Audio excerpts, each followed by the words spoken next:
To go with this fabulous farm Shiraz, I thought it would only be appropriate to serve it with a Bistecca Fiorentina, which is essentially a giant T-bone. Now, Bistecca Fiorentina is a combination of the sirloin and you'll see the fillet, but it takes a while to cook. So the best thing you can do is bring this out of the fridge at least 1 hour before cooking it. You want it to be at room temperature so it cooks nice and evenly. So I'm going to keep it really simple because I really want it to shine with that gorgeous, bold Shiraz. So some extra virgin olive oil, we'll drizzle that over. And I've asked my butcher to keep that fat on it because it's going to render down. It's almost going to protect the steak too as it cooks.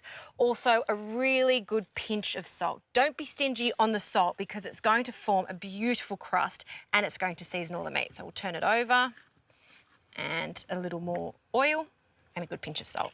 I don't like to add pepper to my steak at this stage. I find it burns on the grill, so we can season it with our pepper later on. Okay, now you can do this on the barbecue or just in a grill pan like I've got here. I've got it on a hot heat, and I like to start on the bone side so we get as much heat out of this as possible. So on it goes, and it's going to take a while for that heat to penetrate the meat. So you want to give that at least 5 minutes. Then I'm going to lay it flat, cook it for 5 minutes, turn it over another 5 minutes, and then we'll also render this so we almost get beautiful, crispy beef crackling. So good. In the meantime, I'm going to prepare just a little kind of a garlic parsley salsa to go with it. That really nice fresh flavour will go nicely with the fattiness of the meat. So 2 cloves of garlic, I'm going to bruise, and I'm going to finely chop that with lots of parsley and of course some more extra virgin olive oil.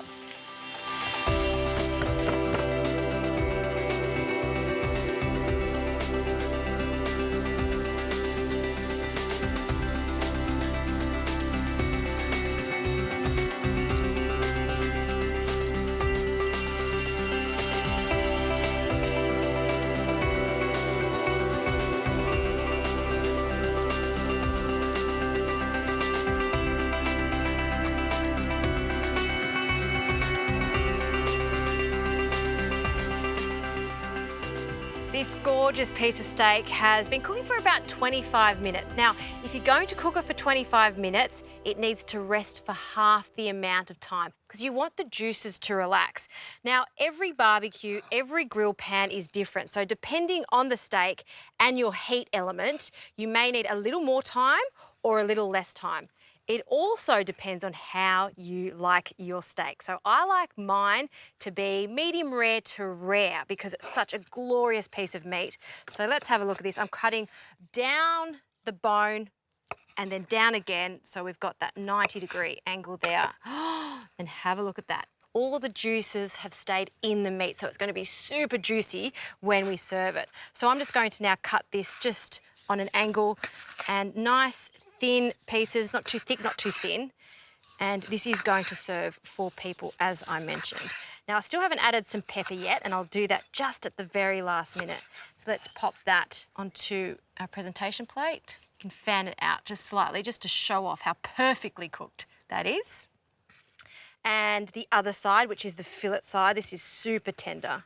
Now, I love this style of meat, so everyone is sharing the steak. So everyone gets a little bit of the sirloin and a little bit of that gorgeous fillet. And this is just so tender. My mouth is watering.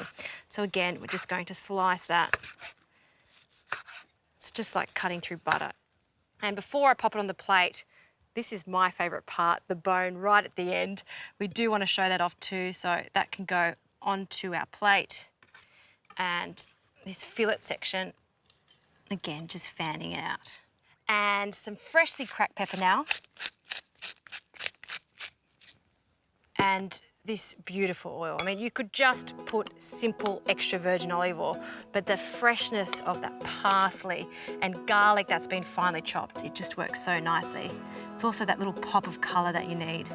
This, by itself, with a gorgeous glass of Barossa Shiraz, is my kind of heaven.